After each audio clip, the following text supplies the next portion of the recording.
بسم اللہ الرحمن الرحیم نحمدہ ونصلی علی رسولہ الکریم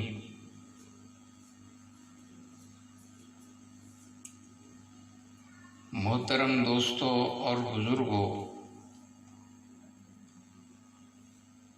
کرونا وائرس نے جو آفتیں مچائی ہیں اور جو مشکلات کھڑی کی ہیں وہ سب پر عیاں بیاں ہیں۔ صرف ہمارے ملک کا ہی معاملہ نہیں ہے بلکہ پوری دنیا میں کرونا وائرس کی تباہی اس درجہ ہو چکی ہے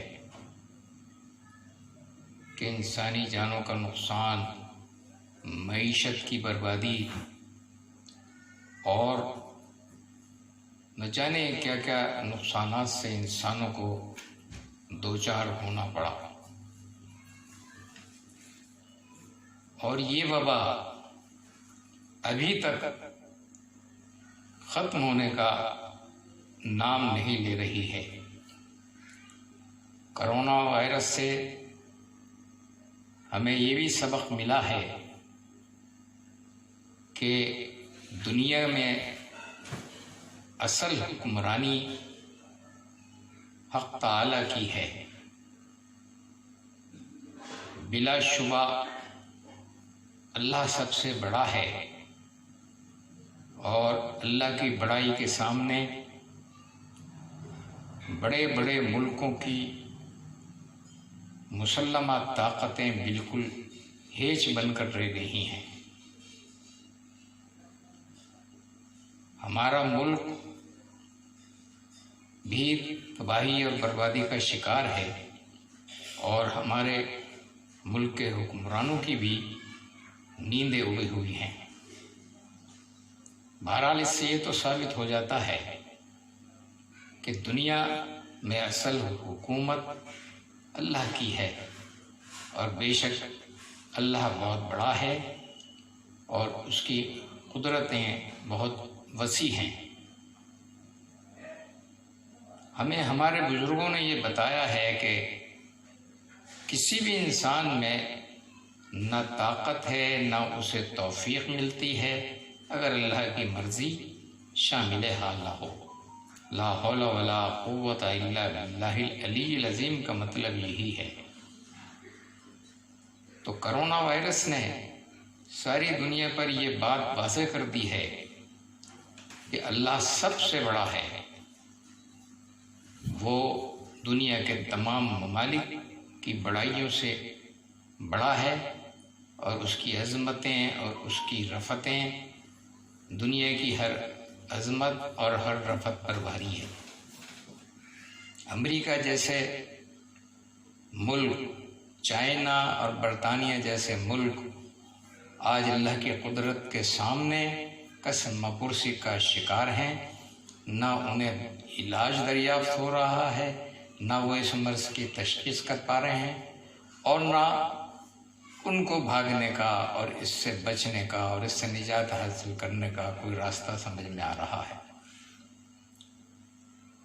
اس سے یہ بھی ثابت ہو جاتا ہے کہ ہم اس وبا سے صرف دواؤں سے اور صرف تدابیر سے اور صرف احتیاط سے نجات حاصل نہیں کر سکتے، بلکہ ہمیں اللہ کے سامنے جھکنا ہے، اور جو ہمیں اللہ کے رسول نے تعلیم دی ہے اس پر عمل کرنا ہے۔ دوستوں اور بزرگوں، دنیا کی جتنی بھی قومیں ہیں وہ سب اللہ کو مانتی ہیں، اور سائنس کے اس دور میں اللہ کی وحدانیت کا اعتراف بھی تقریباً سبھی قومیں کر چکی ہیں۔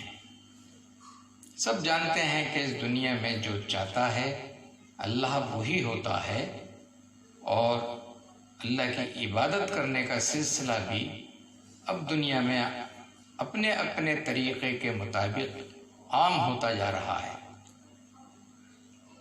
کوئی قوم اللہ کو ایشور کہتی ہے، کوئی قوم اللہ کو بھگوان مانتی ہے، کوئی قوم اللہ کو گاڈ کہتی ہے۔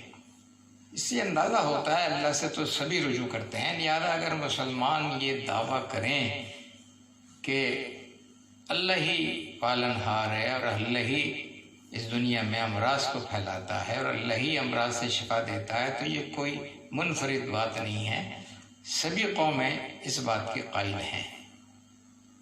لیکن اسلام یہ کہتا ہے کہ صرف اللہ کو ماننے سے بات نہیں بنے گی جب تک ہم اللہ کے رسول سے محبت نہ کریں اور اللہ کے رسول کی اطاعت کرنے کے لیے کمر بستہ نہ ہو جائیں۔ اللہ نے حدیث قدسی میں جو کچھ فرمایا ہے، ایک شاعر نے اس شعر میں ڈھالا ہے کہ محمد سے وفا تو نے تو ہم تیرے ہیں، یہ جہاں کیا چیز ہے وہ لوح و قلم تیرے ہیں۔ اس حدیث قدسی سے یہ بات مترشح ہوتی ہے کہ صرف اللہ کو ماننے سے بات نہیں بنے گی، بل اللہ کو بڑا ماننے کے ساتھ ساتھ ہم رسول برحق محمد مصطفیٰ صلی اللہ علیہ وسلم سے محبت بھی کریں اور ان کی سنتوں کو اہمیت دینے کے لیے بھی ہر وقت تیار رہیں۔ نبی کریم صلی اللہ علیہ وسلم کی تعلیمات ہمیں یہ بتاتی ہیں کہ بہت سے امراض ایسے ہیں اس دنیا میں جو دوسروں کو بھی لگ جاتے ہیں۔ کوئی اگر یہ کہتا ہے کہ کوئی مرض کسی دوسرے کو نہیں لگتا تو رسول اللہ صلی اللہ علیہ وسلم کی تعلیم سے نابلد ہے۔ ایک مرتبہ ایسا ہوا کہ رسول اکرم صلی اللہ علیہ وسلم کی خدمت میں کچھ لوگ آپ سے بیعت ہونے کے لیے آئے، آپ نے سب کو بیعت کیا، لیکن آپ کو یہ معلوم ہوا کہ ایک ایسا شخص بھی بیعت کرنے کے لیے آیا ہے جو جذام میں مبتلا ہے، یعنی اس کے بدن کے اندر کوہڑ ہے۔ تو نبی کریم صلی اللہ علیہ وسلم نے اس سے ملاقات نہیں کی اور اس سے مصافحہ کرنا پسند نہیں کیا۔ اس سے ثابت ہوتا ہے کہ رسول نے بھی ایسے لوگوں سے ملاقات کرنے سے احتیاط برتی ہے جو ایسے مرض میں مبتلا ہوں کہ وہ مرض دوسروں کو لگ سکتا ہو۔ تو پھر آج کے دور میں کسی کا یہ کہنا کہ مرض کسی کا کسی کو لگتا نہیں، یہ نادانی کی بات ہے اور نبی کریم صلی اللہ علیہ وسلم کی تعلیم سے بے خبر ہونے کی علامت ہے۔ عقل بھی یہ کہتی ہے کہ ایک دوسرے کی بیماریاں اور ایک دوسرے کی اچھائیاں ایک دوسرے میں منتقل ہوتی ہیں۔ خربوزے کو دیکھ کے رنگ پکڑتا ہے۔ صحبت رسول کی بنیاد پر صحابہ کرام کو دنیا میں سب سے بڑا مقام ملا۔ تو جب ملاقاتیں ایک دوسرے کی روحوں پر، ایک دوسرے کے اخلاق پر اثر انداز ہو سکتی ہیں، تو ایک دوسرے کے جسم کی خرابیاں ایک دوسرے پر اثر انداز کیوں نہیں ہو سکتی؟ اسی لیے ہمارے اکابرین نے یہ فرمایا ہے کہ موجودہ دور میں جو پرہیز اور احتیاط کا دور چل رہا ہے اور جس میں لاک ڈاؤن ہو رہا ہے، سرکار کا بھی یہ تقاضا ہے کہ اگر ہم اپنی حفاظت، احتیاط اور تدابیر کو اختیار کر سکتے ہیں تو ہمیں اس میں کوئی کوتاہی نہیں برتنی چاہیے۔ لوگوں کا یہ کہہ کہ گھروں سے نکلنا کہ ہمیں کوئی ڈر نہیں، ہمیں بیماری لگے گی نہیں، یہ بے وقوفی ہے اور یہ اسلامی تعلیم سے نابلد ہونے کی علامت ہے۔ آنے والے رمضان میں ہمیں اس احتیاط کو، جس کو ہم ذمہ داری سے کر بھی رہے ہیں، پوری طریقے سے نبھانا ہے۔ ہمیں روزوں کی پابندی کرنی ہے، روزے رکھنے ہیں، لیکن افطار وغیرہ کے موقع پر اپنے گھروں کے اندر بند رہنا ہے، تراویح اپنے گھروں میں پڑھنی ہے، اعتکاف ہمیں اپنے گھروں میں کرنا ہے، یہ سوچ کر کہ مسجد میں جانے سے کچھ نہیں ہوگا اور ملاقاتیں کرنے سے کچھ نہیں ہوگا، اللہ کی رحمتیں ہمارے ساتھ رہیں گی، یہ ایک اعتبار سے نادانی کی بات ہے اور اسلامی تعلیمات سے نابلد ہونے کی علامت ہے۔ کوئی انسان کتنا بھی بڑا ہو جائے، وہ اپنی جماعت کا یا اپنے گروہ کا چودھری بھی بن جائے، لیکن ایک بات یاد رکھیں، علماء سے وابستہ رہنا اور علماء کے بیان کردہ مسائل پر چلنا اور مفتی حضرات کے فتووں پر عمل کرنا ہی دین کی اور دینداری کی علامت ہے۔ کوئی کتنا بھی نیک ہو، اگر وہ صاحب علم نہیں ہے، وہ کہیں بھی آپ کو بھٹکا سکتا ہے اور اس کی کوئی بھی ایک غلط چال اور غلط تدبیر سے پوری قوم گمراہ ہو سکتی ہے اور گمراہی کا شکار ہو سکتی ہے اور ساری دنیا کے لیے وہ ایک مصیبت کا ذریعہ ثابت ہو سکتی ہے۔ اس لیے علماء کو حدیث میں یہ فرمایا گیا ہے کہ علماء امتی کا انبیاء بنی اسرائیل، علماء کا مقام تو بنی اسرائیل کے انبیاء جیسا ہے، اور قرآن حکیم میں یہ فرمایا گیا ہے قُلْ هَلْ يَسْتَوِي الَّذِينَ يَعْلَمُونَ وَالَّذِينَ هُمْ لَا يَعْلَمُونَ، کہ محمد ان سے کہہ دیجئے کہ جو لوگ صاحب علم ہیں اور جو لوگ جہالت میں مبتلا ہیں تو یہ دونوں برابر نہیں ہو سکتے۔ کوئی بھی جاہل آدمی، چاہے وہ کتنا ہی متقی ہو، کتنا ہی پرہیزگار ہو، اور اپنے گروہ کا چاہے وہ امیر ہو یا چودھری ہو، اگر وہ صاحب علم نہیں ہے تو وہ علماء کے برابر نہیں ہو سکتا۔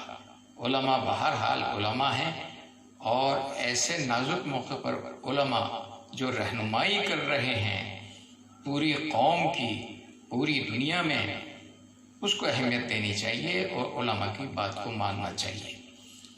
دوستوں اور بزرگوں، کرونا وائرس کے مثبت پہلو بھی ہیں، ان کو بھی پیش نظر رکھیں۔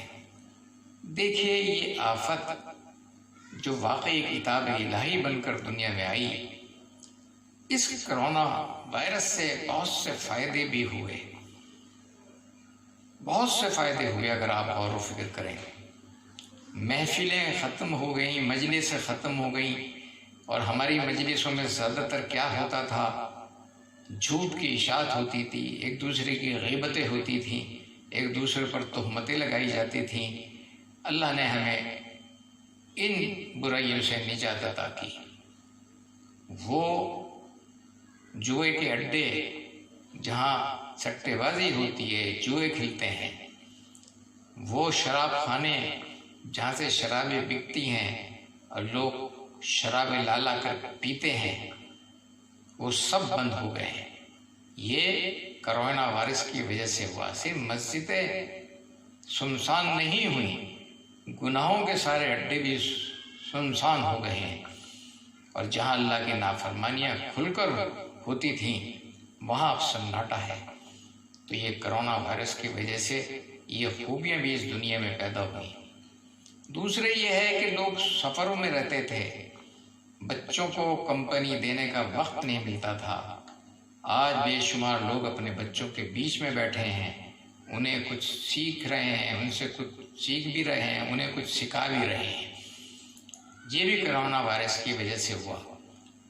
آج ہماری قوم کے بچوں کو یہ معلوم نہیں ہے کہ نبی کریم صلی اللہ علیہ وسلم کی کتنی بیٹیاں تھیں اور ان کی کتنی بیویاں تھیں، کیونکہ جو وقت بچوں کو تعلیم دینے کا ہے، بچوں کو کمپنی دینے کا ہے، اس وقت ہم موبائلوں میں مبتلا رہتے ہیں اور ہم ٹی وی میں مصروف رہتے ہیں۔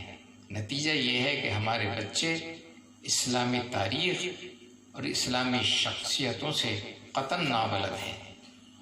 کرونا وائرس نے یہ کیا ہے کہ ہم چھت کے نیچے بیٹھے ہوئے ہیں اور اپنے بچوں کو کمپنی دینے میں مصروف ہیں۔ کرونا وائرس نے ہمیں ایک دوسرے سے ہمدردی کرنے کی تعلیم بھی دی ہے۔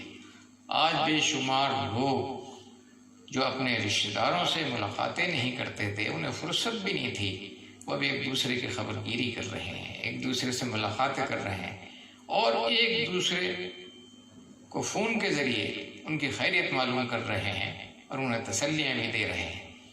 صلہ رحمی جو ہمارے دنیا سے ختم ہوتی جا رہی تھی، کرونا وائرس نے اس صلہ رحمی کے سلسلے کو پھر شروع کر دیا ہے، اور ایک دوسرے کے درد کو ہم اس طرح محسوس کر رہے ہیں کہ عجیب رشتے ہیں یہ، درد و علم کے رشتے بھی، جسے بھی دیکھو وہ اپنا دکھائی دیتا ہے۔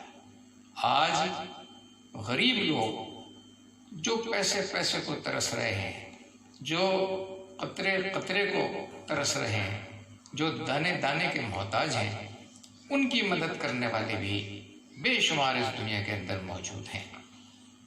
اور یہ وقت وہ ہے جہاں دنیا بنانے کا بھی وقت ہے، یہ وقت اپنی آخرت بنانے کا بھی وقت ہے۔ جو لوگ اس موقع پر، جو دکاندار اس موقع پر پیسے کے دو پیسے بنا رہے ہیں، بے شک ان کی دنیا بنے گی اور وہ پیسے اکٹھے کرنے میں کامیاب ہو جائیں گے۔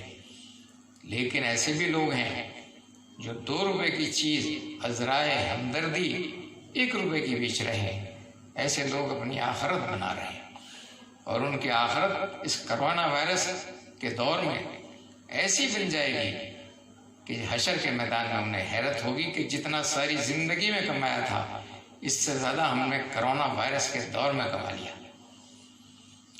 تو ہمدردی اور غم گساری ایک عام ہو گئی ہے۔ ہندو مسلم تعلقات میں بھی اضافہ ہو رہا ہے۔ آپ صرف اس بات پر نظر مت رکھیے کہ میڈیا میں کچھ بدتمیز اور بد تہذیب لوگ مسلمانوں کو گالیاں دے رہے ہیں، اس بات پر نظر مت رکھیے۔ ہمارے ملک میں بے شمار ہندو وہ بھی ہیں جو کھل کر مسلمانوں کا ساتھ دے رہے ہیں، جو مسلمانوں کی وجہ سے میڈیا کے خلاف بول رہے ہیں۔ ایسے لوگ بھی ہیں۔ اپنی سوچ کو صرف منفی بنا کر زندہ مت رہیے۔ آپ دیکھیں گے ہزاروں لاکھوں ہندو مسلمانوں کی طرفداری میں بول رہے ہیں، اور گودی میڈیا کے خلاف ایک جنگ انہوں نے شروع کر رکھی ہے۔ اور ایسی خبریں بھی آپ سن رہے ہوں گے کہ مسلمانوں نے ہندوؤں کی ارتھیوں کو کاندھا دیا، اور مسلمانوں نے اپنا خون ہندوؤں کو دیا، جس سے ہندوؤں کی زندگی بچی۔ کرونا وائرس نے اس طرح کی ہمدردیوں کو بھی پیدا کیا ہے اس دنیا میں، اور کرونا وائرس کی تاریخ ہمیں یہ بتائے گی، آگے چل کر ہمیں اندازہ ہوگا کہ ہم نے کتنی خوبیاں، بے شمار خوبیاں جو عام دنوں میں ہم حاصل نہیں کر سکتے تھے، ہم نے اس کرونا وائرس کے دور میں حاصل کی۔ دیکھیے آج ہم یہ یقین کرنے لگے ہیں کہ ہمیں اس کرونا وائرس کی وبا سے اللہ ہی نجات دے سکتا ہے۔ یہ وہ یقین ہے جو آہستہ آہستہ ہمارے دلوں سے ختم ہو رہا تھا۔ ہم دعائیں کرتے تھے، لیکن ہم اس بات کو بھول گئے تھے کہ اگر اللہ ہماری دعاؤں کو رد کر دے تو ساری دنیا کی طاقتیں، چاہے وہ امریکہ ہو، چاہے وہ برطانیہ ہو، چاہے وہ چائنا ہو، چاہے وہ اور کوئی ملک ہو، وہ ہمیں اس وبا سے نجات نہیں دلا سکتا۔ اور اگر اللہ نظر کرم کر لے تو پھر ہمیں کسی امریکہ کی، کسی چائنا کی اور کسی بھی ملک کی ہمدردی کی ضرورت نہیں ہے۔ دعا جو ہے وہ یقین کی بنیاد ہی پر قبول ہوتی ہے۔ قرآن حکیم میں صاف صاف فرمایا گیا ہے، مَن يَمْسَسْكَ اللَّهُ بِضُرٍّ فَلَا كَاشِفَ لَهُ إِلَّا هُوَ وَمَن يُرِدْكَ بِخَيْرٍ فَلَا رَادَّ لِفَضْلِهِ۔ اگر اللہ تعالیٰ تمہارے ساتھ برائی کرنے کا ارادہ کر لے تو پھر کوئی تمہیں اس برائی سے محفوظ نہیں کر سکتا، اور اگر اللہ تعالیٰ تم پر اپنا فضل و کرم کرنے کا ارادہ کر لے تو پھر اس کے فضل و کرم کو کوئی رد بھی نہیں کر سکتا۔ تو اس یقین کے ساتھ ہم رب العالمین سے دعائیں مانگیں۔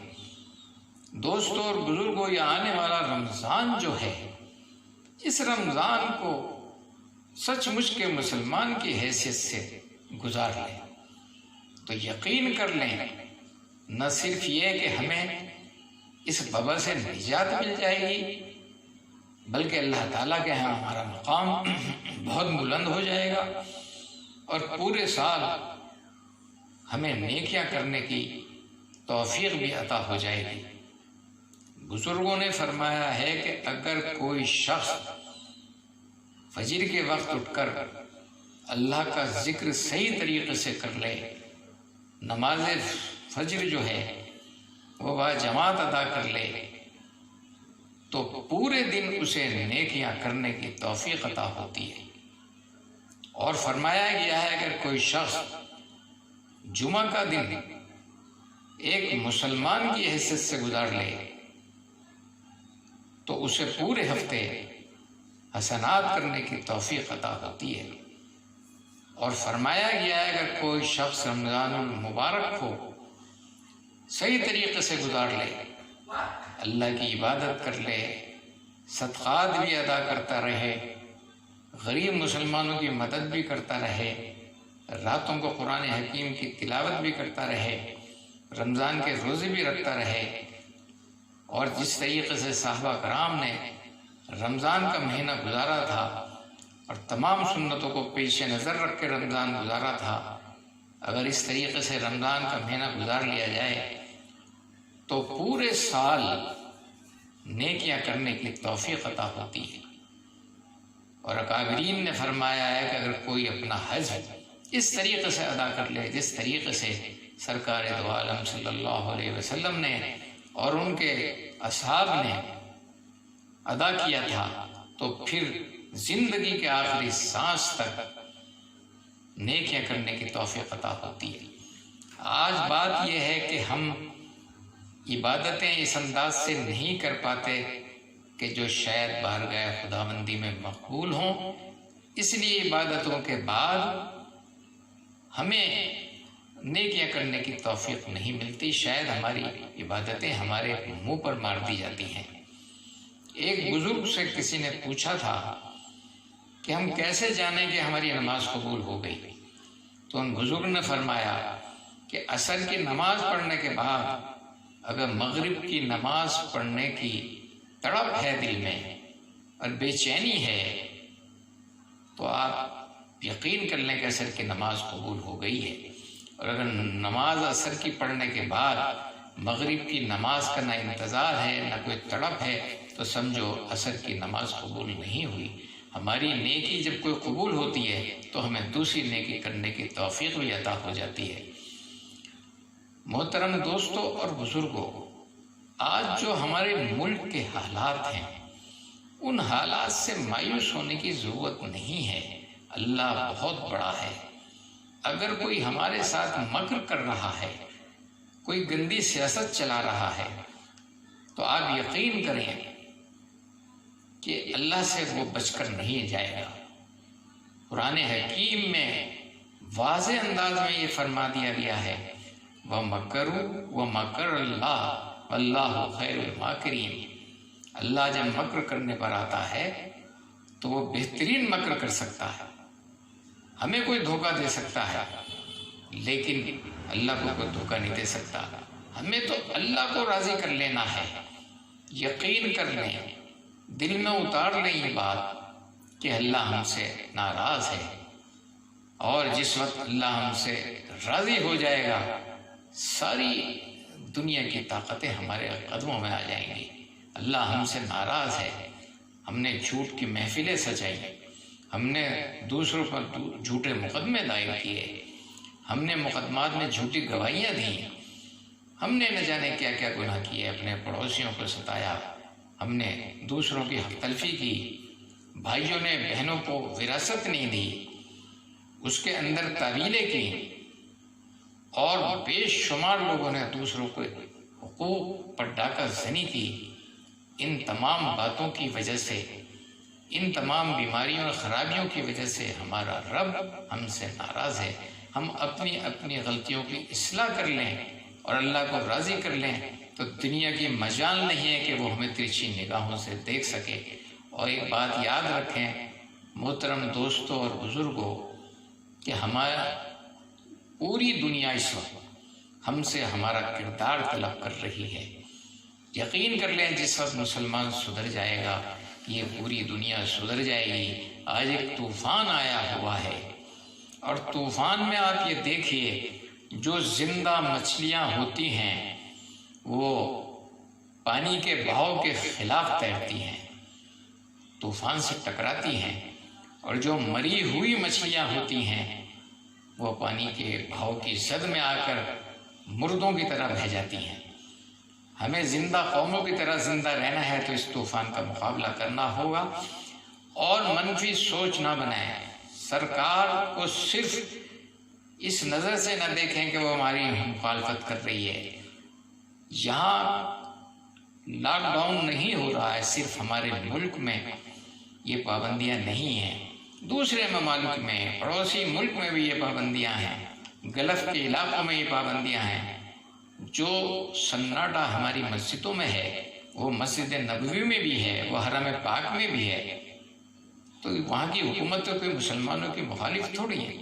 یہ تو ایک احتیاط ہے، اور اس احتیاط کو ملحوظ رکھنا دور اندیشی ہے اور دینداری کی علامت ہے۔ ہم آپ سے گزارش کرتے ہیں کہ ہر وقت حکومت کو برا کہنا یا حکومت کی تمام پالیسیوں کی مخالفت کرنا یہ سمجھداری کی بات نہیں ہے۔ چاہیے کہ ہم اپنا کردار بنائیں، صرف مسجدوں میں ہم مسلمان نظر نہ آئیں، جب ہم بازاروں میں نکلیں تو محسوس ہوں ہم مسلمان ہوں، خرید و فروخت کے معاملے میں ہم مسلمان ہوں، معاملات کی دنیا میں ہم مسلمان ہوں۔ جب ہم شادیاں کر کے اپنے گھروں میں دوسری لڑکیوں کو لائیں، ان کے ساتھ ہمارا حسن سلوک مسلمانوں جیسا ہونا چاہیے۔ آج گھر گھر میں بہوؤں کے ساتھ زیادتیاں ہو رہی ہیں، آج گھر گھر میں یہ لڑائیاں ہو رہی ہیں، جن لڑائیوں سے بے شک ہمارا اللہ ہم سے ناراض ہوتا ہے۔ ہم اپنا کردار درست کر لیں تو یقین کر لیں ہمارا اللہ ہم سے راضی ہو جائے گا، اور وہ تمام لوگ جو ہماری مخالفت کر رہے ہیں وہ خود بخود ہم سے راضی ہو جائیں گے۔ ایک واقعہ ایک بزرگ نے ایک مثال دی تھی، وہ مثال میں آپ کے سامنے پیش کرتا ہوں کہ اگر ہم مرغی کے چھوٹے چھوٹے بچے زمین پر چھوڑ دیں اور ان کو پکڑنے کی کوشش کریں تو ایک کو پکڑیں گے دوسرا بھاگے گا۔ ان کو پکڑنے کا طریقہ یہ ہوگا کہ مرغی کو پکڑ کر بیٹھ جائیں، تھوڑی دیر میں سب بچے مرغی کے نیچے آ جائیں گے۔ تو میرے دوستوں اور بزرگوں، ساری دنیا کو راضی کرنا ممکن نہیں ہے، بلکہ ہم اللہ کو راضی کر لیں تو ساری دنیا ہمارے قدموں میں آ جائے گی۔ اللہ تعالی ہمیں آنے والے رمضان میں عبادت کرنے کی بھی توفیق عطا فرمائے، لاک ڈاؤن کی پاسداری کی بھی توفیق عطا فرمائے، اور ان مسلمانوں کی مدد کرنے کی توفیق عطا فرمائے جو اس وقت بھوک اور پیاس کی شدت سے پریشان ہیں۔ اور ایک بات یاد رکھیں، ٹرکوں میں سامان بانٹنا، لاکھوں لوگوں کی مدد کرنے سے اللہ راضی نہیں ہوتا۔ اگر آپ ایک انسان کی مدد کرنے کی استطاعت رکھتے ہیں تو صرف ایک انسان کی مدد کرنے سے بھی اللہ راضی ہو جائے گا۔ نبی کریم صلی اللہ علیہ وسلم نے فرمایا، رمضان کے مہینے میں اگر کوئی شخص کسی ایک مسلمان کو جو روزے دار ہو ایک کھجور افطار کے لیے دے دے تو اس کی مغفرت کر دی جاتی ہے۔ اللہ تعالی ہم سب کو ایک دوسرے کی مدد کرنے کی، ایک دوسرے کی غم گزاری کرنے کی توفیق عطا فرمائے، اور اللہ تعالی ہم سب سے ایک دوسرے سے محبت کرنے کی بھی توفیق دے، اور ہمیں اس ملک کے اندر ایسی زندگی گزارنے کی توفیق عطا فرمائے کہ ہمارے برادران وطن ساری دنیا سے ذرائع فخر یہ کہہ سکیں کہ مسلمانوں کی دعاؤں سے ہمیں اس کرونا وائرس سے نجات ملی۔ وآخر دعوانا الحمدللہ۔